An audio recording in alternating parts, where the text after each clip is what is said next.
Right now on Tech Radio, is it all over for Apple? Hi, I'm Artemis. I am a computer-generated AI voice, and you're listening to Tech Radio.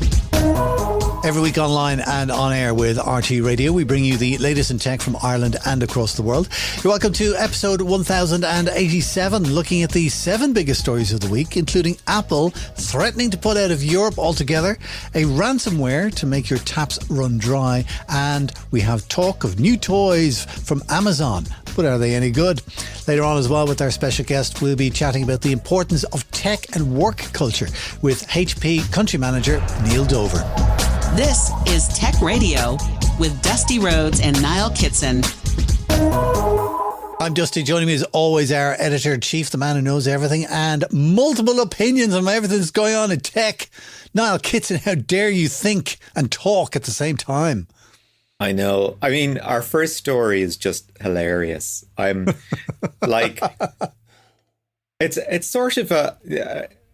is this real life kind of a moment? You know, like, is this story is so ridiculous that it has to be true. Do you know what? It's one of the world's most innovative, no, I don't want to say innovative, but well-known, respected brands acting like Michael O'Leary from Ryanair.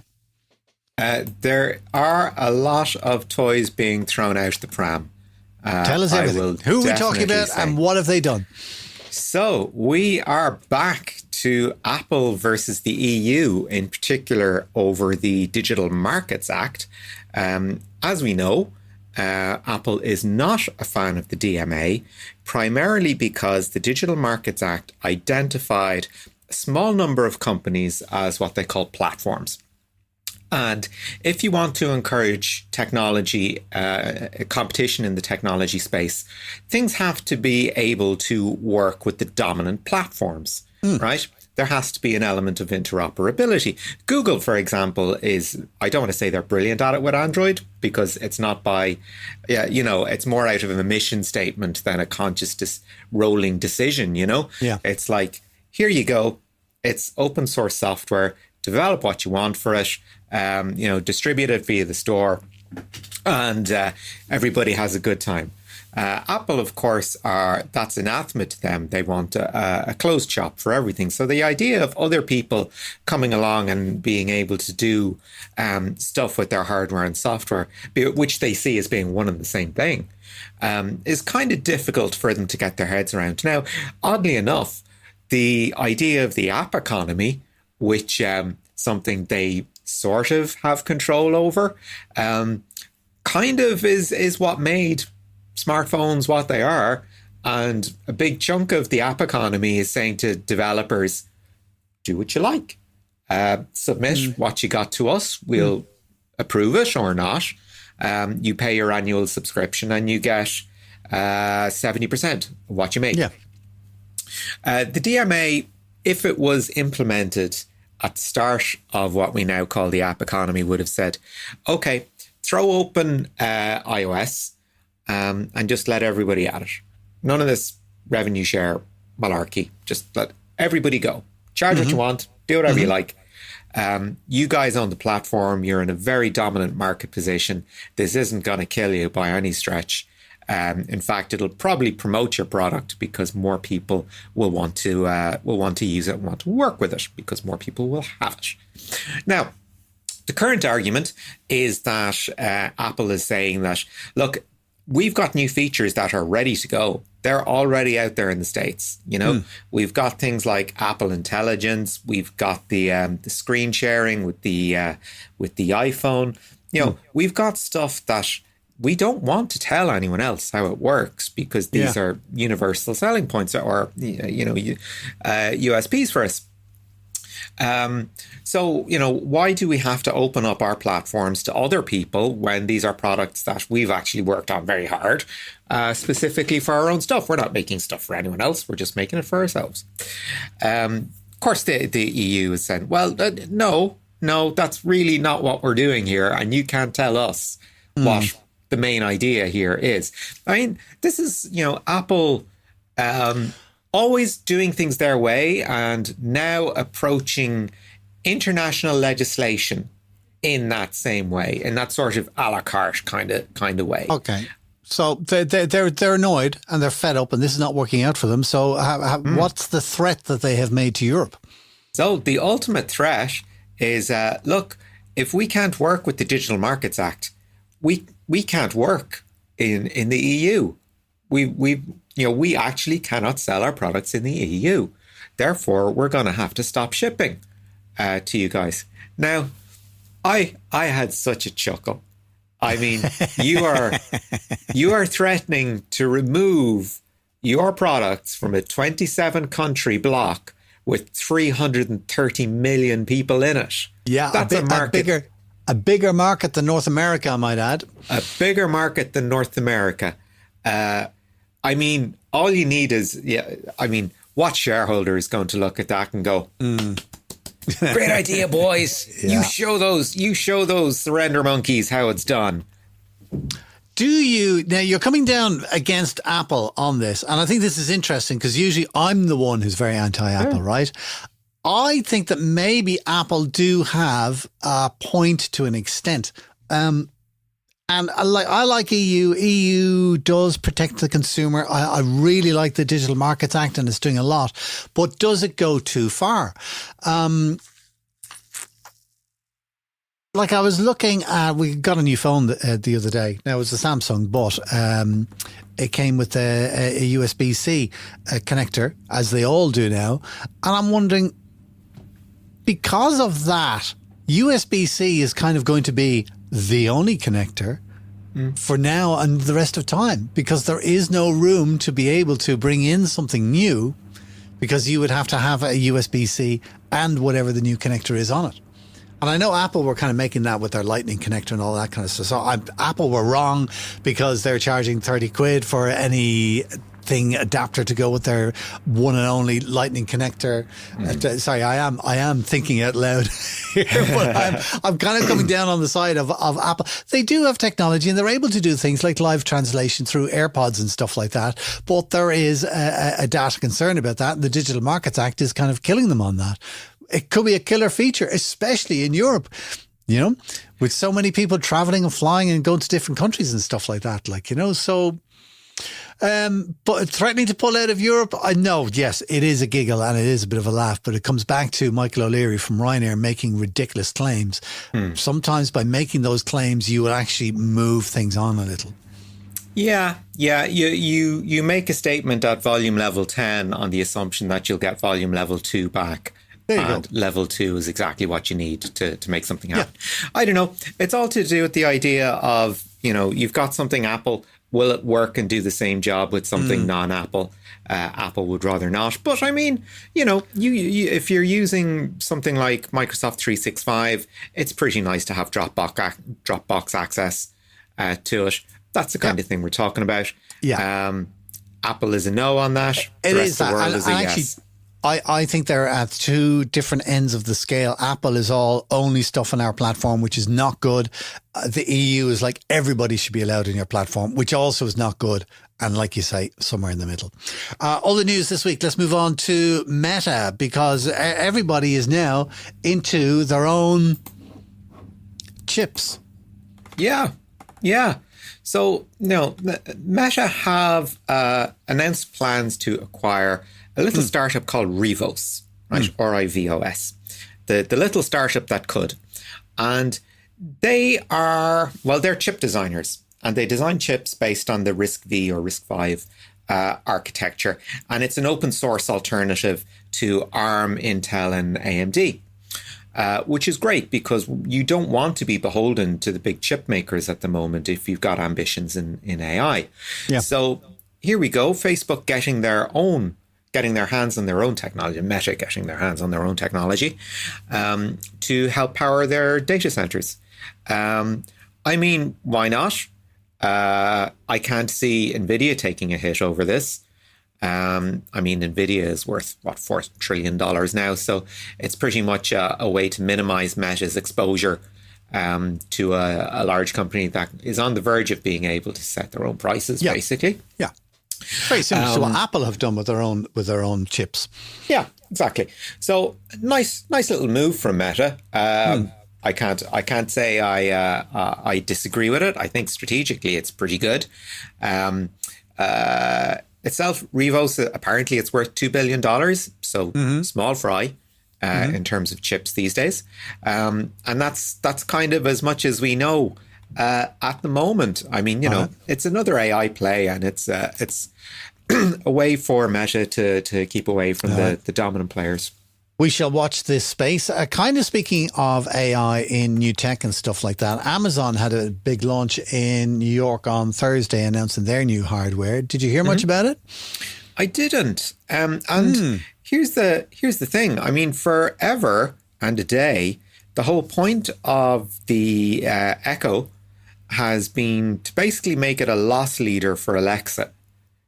Just to get Alexa into as many homes as possible and get it as good as can be and help the product evolve. So, seeing as we don't have the Echo Dot anymore, which was a must-have Christmas present for years and years. It was, great stocking filler.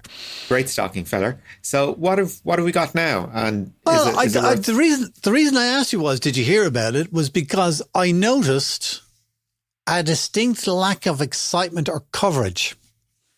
Normally, when there is a new hardware event, there's lots of people talking about it, there's lots of videos on YouTube, Nothing really this time around. They had a big launch earlier on in the year where they were showing off Alexa Plus. And Alexa, anybody who has one of their speakers at the moment will know how frustrating it is. Or even with Siri, I saw some comedy thing taking the mick out of Siri the other. They're not smart speakers. Unless you say the exact words in the exact order and do it slowly, it has no idea. If you lose internet access, I have found, correct me if I'm wrong, but I think if you lose internet access, it can't even tell you the time. So it's like kind of mad. They're not smart. So Alexa Plus was rolled out earlier in the year, and so and this and that, and it's all that, and it looked very good in the demos. However, the problem is here we are 6 months later, and Alexa Plus is still in early access mode. Right. So what they're saying is that a lot of the Echo speakers that have been announced this week will include Alexa Plus. So maybe it's a case of they were announcing the software before they had the hardware to run it on, and now they have the hardware to run it on. We shall wait and see. However, what they've done with the Echo, you're right, the Echo Dot is gone. There's a new shape on the Echo. I have to say, the sound quality in the Echoes, any of the ones that I've had, are all brilliant. All right, so I'd imagine the sound quality on this is good. It should have, hopefully, Alexa Plus built into it. So hopefully it will, when you say, hey, play me a couple of tunes by the Beatles, we'll actually play you something by the Beatles instead of going, the South African Beatle was first found in blah, blah, blah. That kind of rubbish drive you bananas. That was the Echo speaker. That was one of the big announcements. The other big announcement, the one that really caught my attention, was the Kindle. You know I love Kindles. Yeah. And the Kindle Scribe is fantastic. We've had one for the last 2-3 years. And it has a pen and you can write on it. And it is, I won't say the same as writing on paper, but it's pretty darn close, except it's in electronic format. It's really, really good. Much better than writing on a tablet, or much better than writing on a touchscreen laptop with a pen, or any of the Samsung phones or anything like that. Really, really nice. They upgraded that with a version that now has an LED light on it. Duh. Okay. But the big upgrade that they did was Color Soft. So now your Kindle Scribe is color. And the reason they call it soft is because it's still a relatively basic display. So the colors are not like looking at a TV screen or a laptop screen or whatever. But there's color in there and it's quite nice. And also they've made it easier so that you can share files with Google or Dropbox or Microsoft OneDrive, all that kind of stuff. So that's good. Still a pricey bit of kit though. The Kindle Scribe, the basic, is around €400. About 450 around there. The Kindle Scribe Color is going to come in at just over 600. And that is an American price. So I reckon by the time you add Irish VAT on top of that, it'll be another 60, 120. Yeah, maybe 750 quid. That's pricey for a tablet. Yeah. That's not a tablet. Do you know what I mean? Yeah, what else have they got? Fire TV. This is another thing that they're saying that Alexa Plus will be built into. And it was very funny because in the opening address, Pane was saying, he says, a lot of people have been worried about Alexa Plus. Trust me, it's much better now. You've nothing to worry about. Oh, yeah. It's like, oh God, what are you doing? Anyway, Fire TV with the new Alexa, you should be able to say to it, show me programs like House of Guinness. And in theory, it will show you. But then again, I wonder about that because, as I say, trying to get an Echo Dot speaker to just play whatever it is your music is difficult enough as it is. So, that works with Fire TV. And then the last thing is the Ring doorbell cameras that they have. They've really bumped up the resolution on that to 4K for the highest models. They've also added in facial recognition. I'm not sure how I feel about that. I don't know how I feel about that. However, facial recognition is built in, so it will. I take it's going to say, here's a photograph of somebody who's arrived at the house. Do you want to give this person a name? Okay. So if you were to call around to mine, and then I said, Niall, the next time you would call around, Alexa, and you ring the Ring bell, Alexa will announce Niall is at the front door. Yeah. Or it can also, so they say, allow Alexa to speak with delivery people. So if you get an Amazon delivery or something like that, you can say, leave it in with the neighbour next door, or leave it under the mat, or put it into the green bin, or whatever it is that people do. Again, how reliable that will be, I don't know. So kind of interesting. I find it interesting that Amazon had all these big announcements with new tech and new toys, which we love. Sure do. No real big splash about it.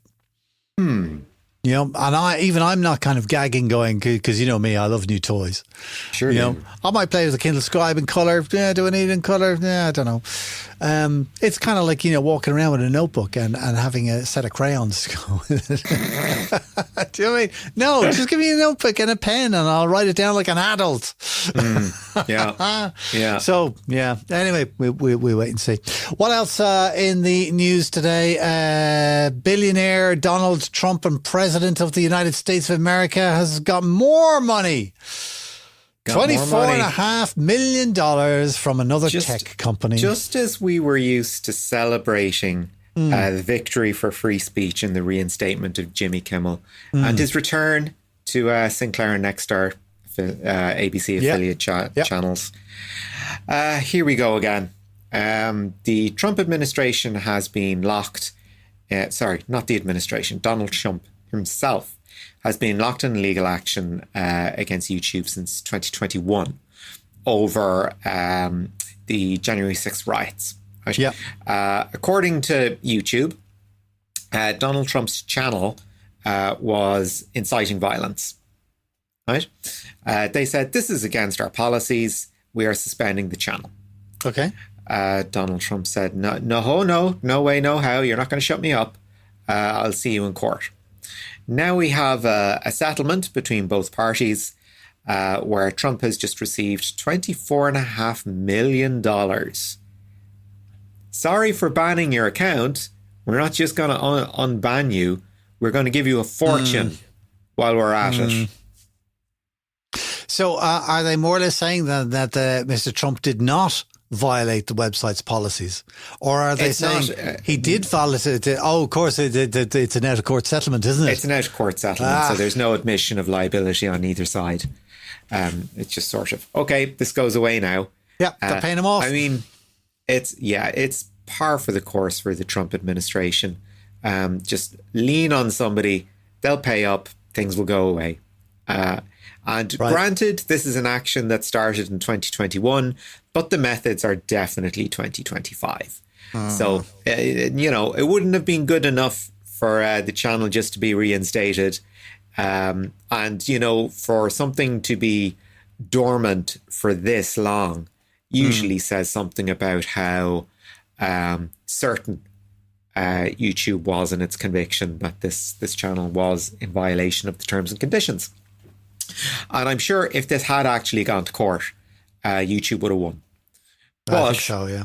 They're probably looking at it, and of course, parent company being Alphabet, aka Google, who are probably taking a longer term view going, okay, look, we can spend a bit of money, we can reinstate an account on YouTube, or we can deal with an angry US president who probably holds a load of contracts over us and is starting to think that Microsoft Azure looks pretty damn good in comparison to Google Cloud.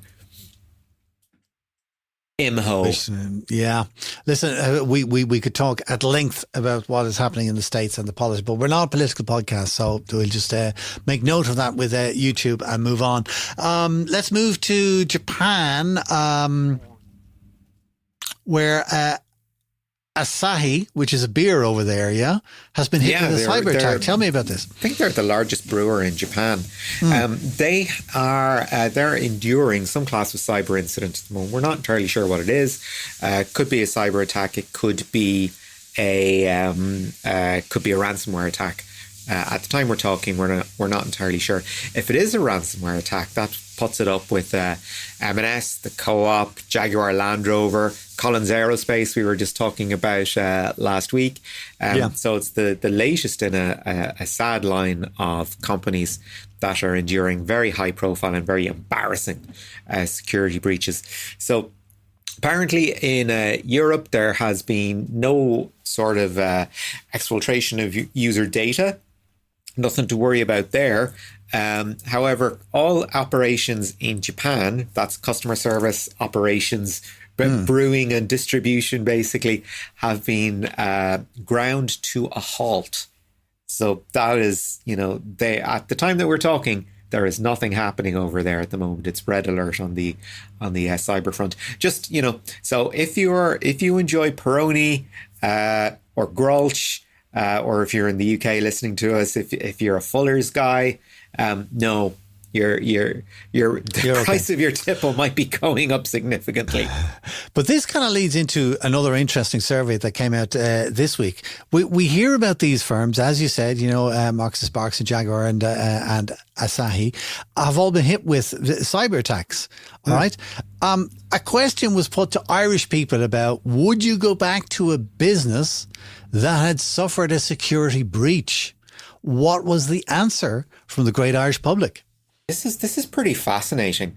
This was a survey by Digital Business Ireland, and they're a group that represents largely not technology firms, just companies that use technology, which is pretty much everyone anyway.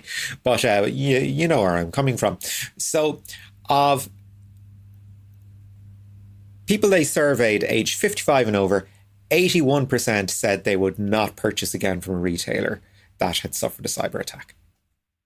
81%. That's a lot, yeah. That's a lot. With 25 to 30-year-olds, that goes down to 54%. So a little bit more forgiving. But it's, that's quite telling. To have gone from maybe people that weren't comfortable buying online in the first place, or were, don't shop often online. I know at home when Marks and Spencer went down, there was a lot of wailing and gnashing of teeth. But when it came back, it was kind of, okay, business as usual. Let's go back to do what we were doing. People have short memories, and they may turn around for a week or two or a month or two and kind of go, I'm not dealing with them. They had a cyber attack recently. But you just give it a couple of weeks or a couple of months down the line and they go, that'll be fixed by now. It'll be grand. But what were you saying about, kind of the amount of people who are buying stuff online? Surely everybody is buying stuff online these days. Well, not everybody. We're blessed with, really good broadband, which is kind of where it starts. If you have a bad online shopping experience, even at the level of, okay, I'm now at the checkout, it's taken forever. I've got to validate this on my banking app. I've got to do, X, Y, Z that make things much more, that add a lot of friction. But still, apparently 87% of respondents to the survey bought at least something in the past month online. Yeah. I think it's very hard not to buy stuff online these days. Yeah. I think even what people are spending, I don't spend that much online. I'd say maybe about 100, 150 euro online. Yeah. But a third of people in that sort of millennial 25 to 34 age group spent more than 250 euro a month. That's just normalization That's just right there. And that's just But, online purchases. Then they've you got know, the rest if you were to look at where that money is being spent, I would find that quite interesting, because how much of that is Deliveroo? Quite a lot. It is in your house anyway. It is in my house. Exactly. We are bad people, Dusty. Final story for this week, and it's about a new actress who's burst on the scene, Tilly Norwood. Why is she making the headlines? For all the wrong reasons. Well, it's hard to understand why not, Dusty. I mean, she seems like a lovely girl. She is sallow complexion. She has brown hair, just resting below her shoulders. What She's makes got her a winning different? smile. Tech show. Stay on track here. What makes her different? I don't know, Dusty. I'm kind of mooning over this young lady now, and I'm simping. No, well, here's the thing. She doesn't actually exist. Tilly Norwood is the product of a company called Sequoia Productions. She is an AI actress, and people are not happy over this. But I came across Tilly in a viral video produced by a company called Particle 6. And it was actually quite a funny video, because it kind of made fun of... it sort of started at the BBC. BBC Two wanted to commission a commission a show, and they needed they were using audience data to construct what this show would be. Yeah.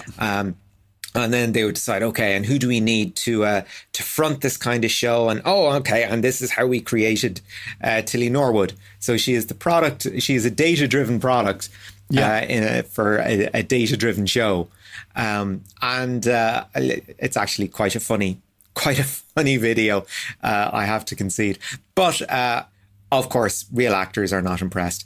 I'll just read you a few quotes.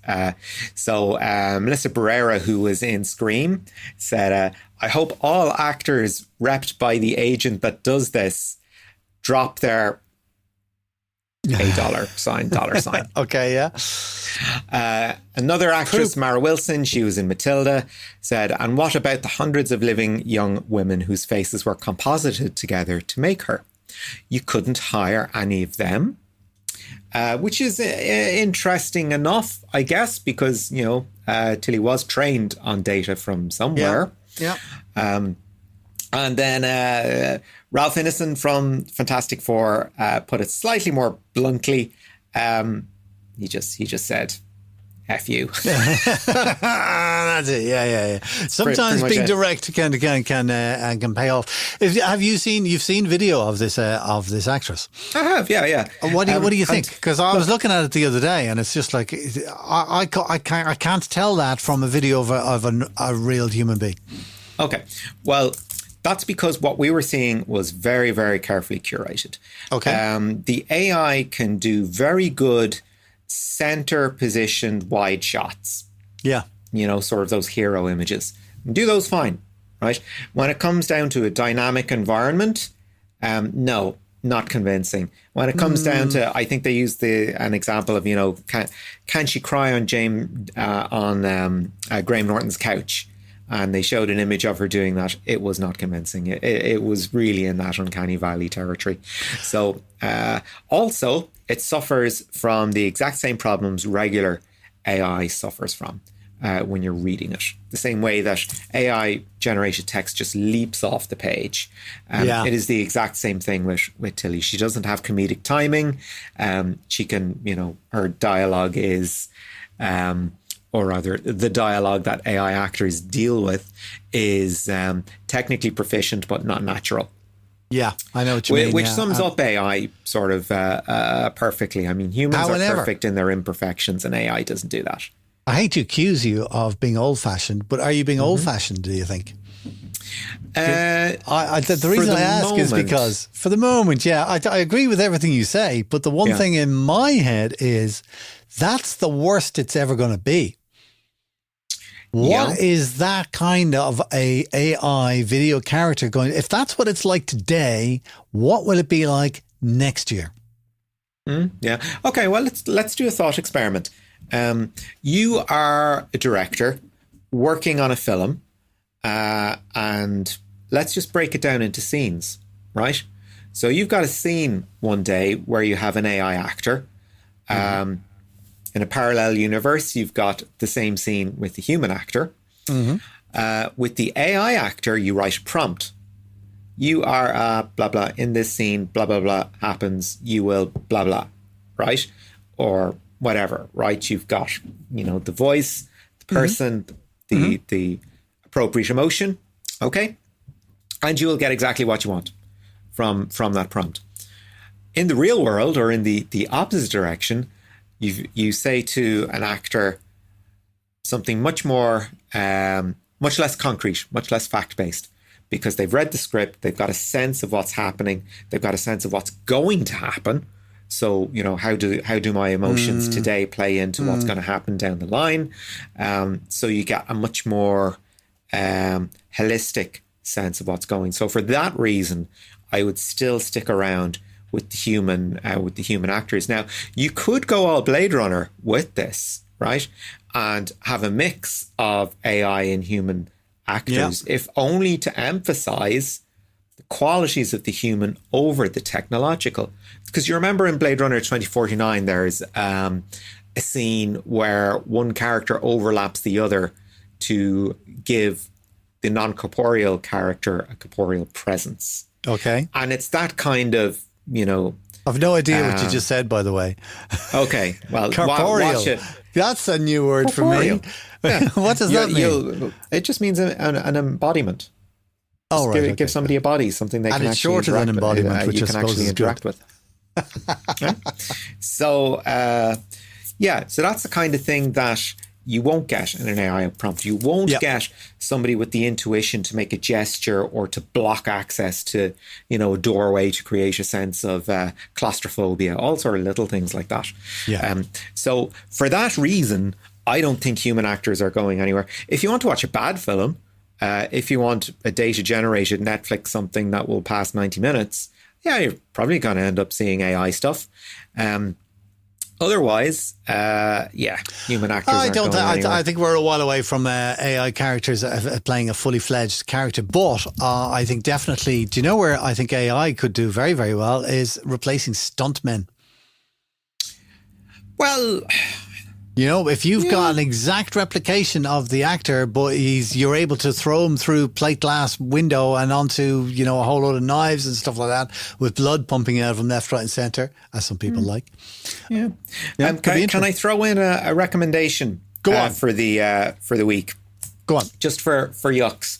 If you're looking for a movie to watch on Netflix over the weekend, or during the week indeed, I recommend Lost in Starlight if you would like a sappy romantic comedy drama. It is about an astronaut and a musician, and the astronaut is heading towards Mars and the musician is very much on Earth. And the way that they composite scenes where they are not together but together, okay, that's as much as I'm going to explain about it, is just What's the name of the absolutely movie again? magical. Lost in Starlight. It's animated. I think it's from Korea. I think it's a South Korean movie. You find the weirdest stuff. Yeah, you have way too much time. You should spend more of your time working. Listen, my recommendation, I'm sure most people are watching it anyway, is House of Guinness. I've only watched the first episode, but I wasn't expecting a lot of it. But when I saw it, I kind of, this is quite good. So I'll be watching a little bit more of that at the weekend. Anyway, Lost in Starlight. I'll put a link to that on the show notes for you. But for now, Niall, thanks for keeping us up to date and giving us your opinion on the news. Delivering Irish tech news since 2006, this is Tech Radio. Since COVID, fully remote or hybrid working models are the new norm these days for employees. However, this year we're starting to see a divergence between companies looking to get employees back into the office full-time versus those who see the benefits of the fully remote hybrid working model. A man who knows a lot about this and where it's going to go next is Neil Dover, country manager of HP Ireland. He had a chat with Niall Kitson and outlined his thoughts on the next steps in employee management. Neil, one of the things we've seen this year is kind of, I don't want to call it a return to norms, but multinationals in particular seem to have been grappling with either a return to work mandate or maintaining a hybrid working style. As somebody that's country manager of a multinational, where are you at the moment on this? Thanks for your question, Niall. Look, it's a really interesting question you've asked, and it's something that all companies really are grappling with at the moment. For us, we think the future of work really isn't just about being hybrid, but about being blended as well. Work happens across offices, homes, shared spaces, coffee shops, and success is going to come from enabling people to work effectively wherever they are. Our advice to leaders and to anyone we're engaged with is to invest in secure, seamless technology that allows employees to connect and collaborate without friction. That's key to making this, whatever the future looks like, the future of work happen. So in particular then, have you found certain kinds of teams have responded well to what I'm going to call the new norm for sake of conversation, say looking at maybe administrators or developers? Is there a hierarchy of looking to get people to return, or is there very much a sense, as you kind of alluded to there, of, if you're being productive, it doesn't really matter where you are? Again, love you've gone with that. In HP Ireland, we see that the future of work has to be people-centered. Yes, it can be enabled by AI, it can be secure by design, and those are key features, but it has to be right for the people in your organization.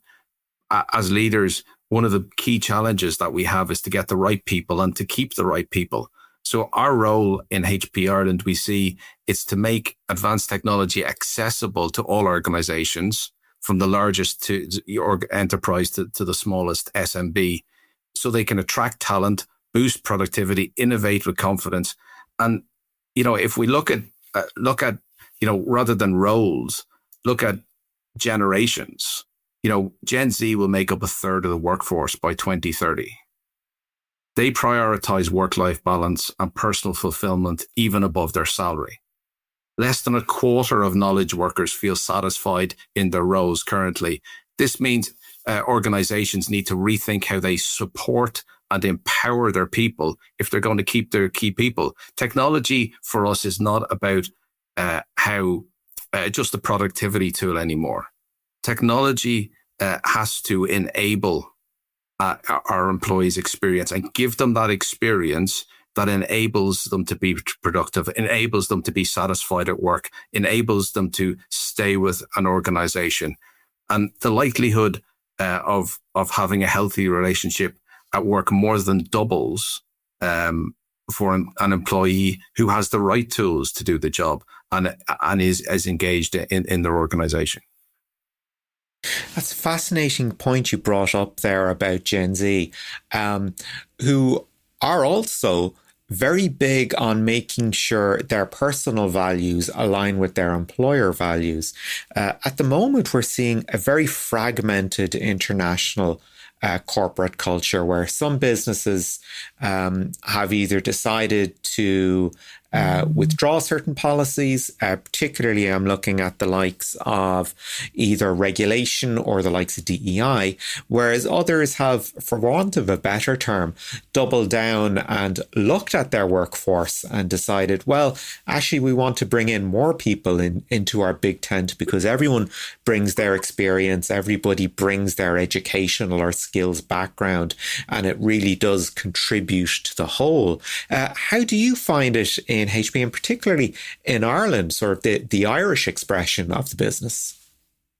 Yeah, again, this is something that's really close to our heart in HP in Ireland. We've been, as an organization, sustainable leaders for a long number of years. We've been founder members of multiple organizations to drive sustainable tech.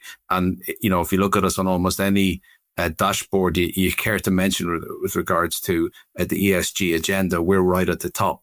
The reason for that, we've, just to give you some examples, we've £1 billion of recycled material used in products and packaging since 2019. That's a massive commitment to sustainability and reinforces our commitment to the circular economy. But things like digital equity are also high on our agenda. By the end of 2023, I know that's a couple of years back, but we had over 45 million people globally. That's nearly 1/3 of our 2030 goal of 150 million. Had accelerated. We'd accelerated more than 45 million people with our digital equity program. We also haven't just looked internally. We're looking at our partnership because a huge amount of our business is done via our partners. And we had a look at ourselves and we thought, we've got this great agenda, but how do we bring our partners with us on the goals that we have? And so in 2022, we launched the HP Amplify Impact program.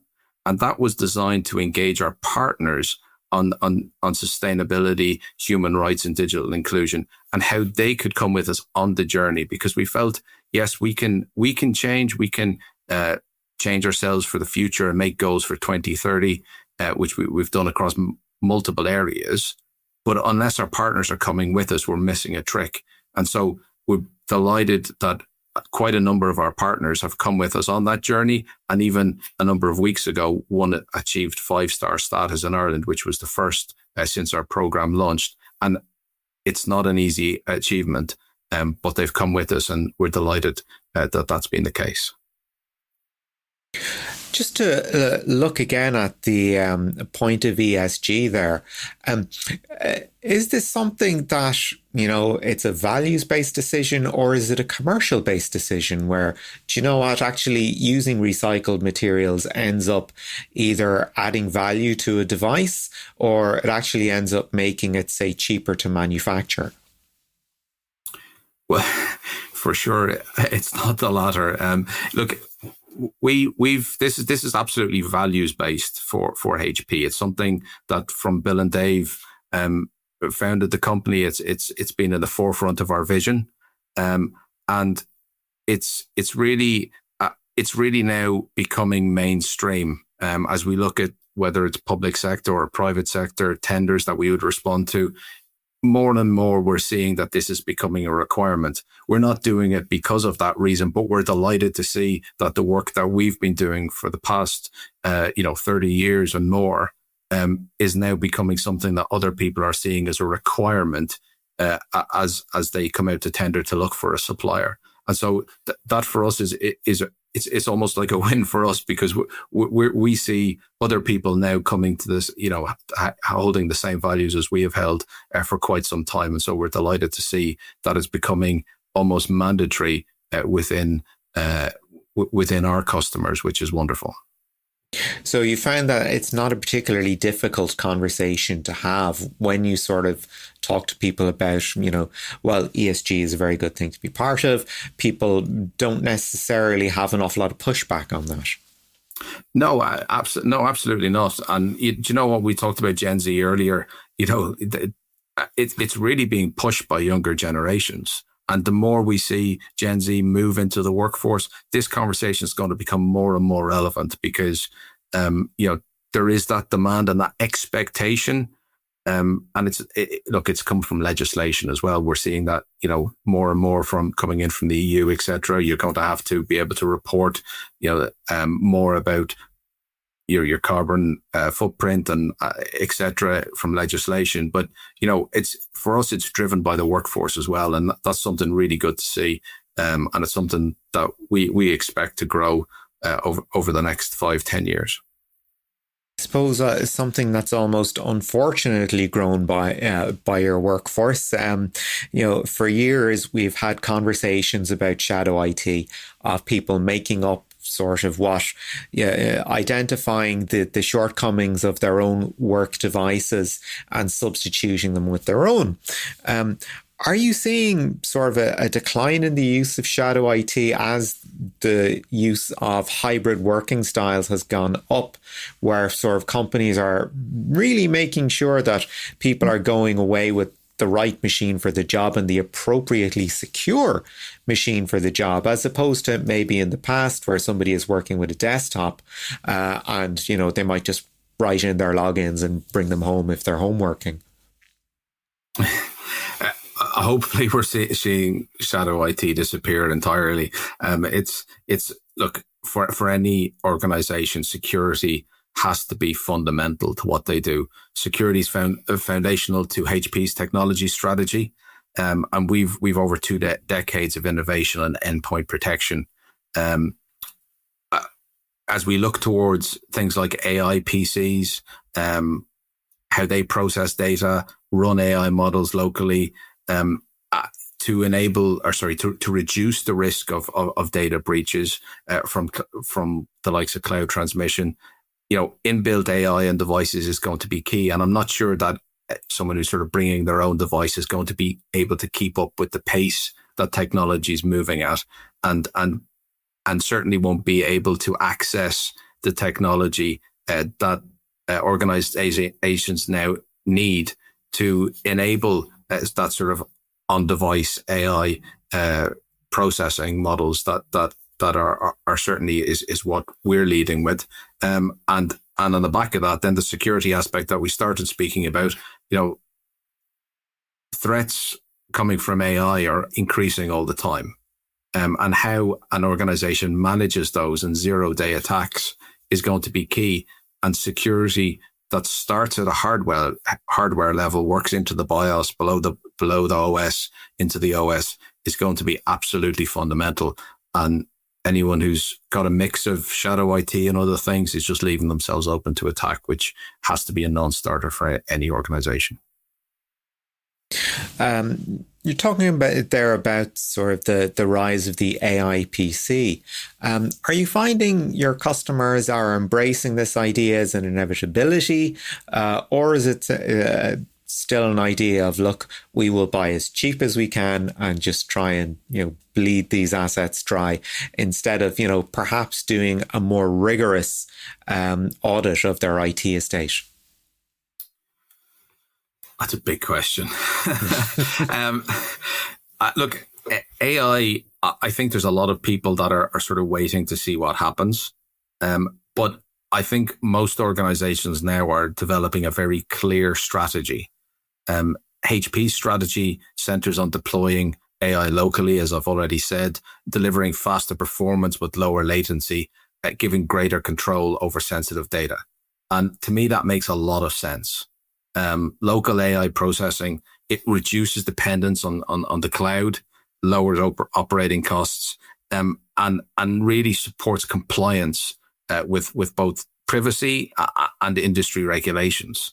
You know, for me, we're going to see AI come to the forefront in software, in hardware, and it's going to drive a lot of the change that we see going forward, is particularly around the future of work, particularly around, you know, things like collaboration tools, you know, how we secure our platforms, and enabling Irish businesses to tailor AI solutions to their unique needs is how certainly HP is going to market and how we're going to win in the future. And I think that's key, is being able to use it for your unique business, whether that's a large enterprise or whether that's, you know, an SME, enabling an SME to compete with a much larger business because they're using the right AI tools for their business. Lastly, which technologies of, I don't even want to say the future, because the future has come at us at particular speed lately, but what sort of emerging technologies are you excited about at the moment? I'm not sure which one to pick, but I'll tell you, there's one area that is really interesting for us at the moment, and it kind of ties everything we've been talking about together, and that's around what they call DEX, or digital employee experience, and that's really about how satisfied how you can make your users, your end user, or your employee, more satisfied with their experience they're getting from their technology. Programs like you know, HP's obviously got their workforce experience platform, but they use AI and the data that is fed back into them, into platforms like this, to offer real-time recommendations, intelligent analytics, and persona-based optimization for employee needs. Gone are the days where one size fits all, because that's not going to give an optimal employee experience. They take feedback from both employees and endpoints to understand exactly what the needs of the employees are and how to provide the best experience for that employee. For example, why is my device, why is there something wrong with it? Why do I have to up sticks, go into the office, speak to someone in IT? What happens if I can proactively get someone reaching out to me to saying something is going to happen in the future? How can I, when can I come and fix this problem that hasn't yet happened? How can I understand from, a device as I walk into a meeting room, just that it automatically connects to the collaboration tools in that room? How can I make sure that all of that works seamlessly so that the employee experience, it just works? And that's where I'm really excited, because, we've all had the experience. We take 10 minutes at the start of any meeting to figure out, how to connect and what plug to put into what. And it just is, it's just all very yesterday.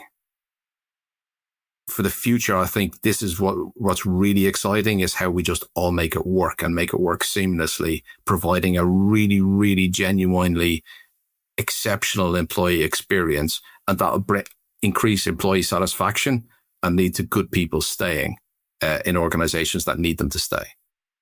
And that was Niall Dover, country manager of HP Ireland, chatting with Niall Kitson.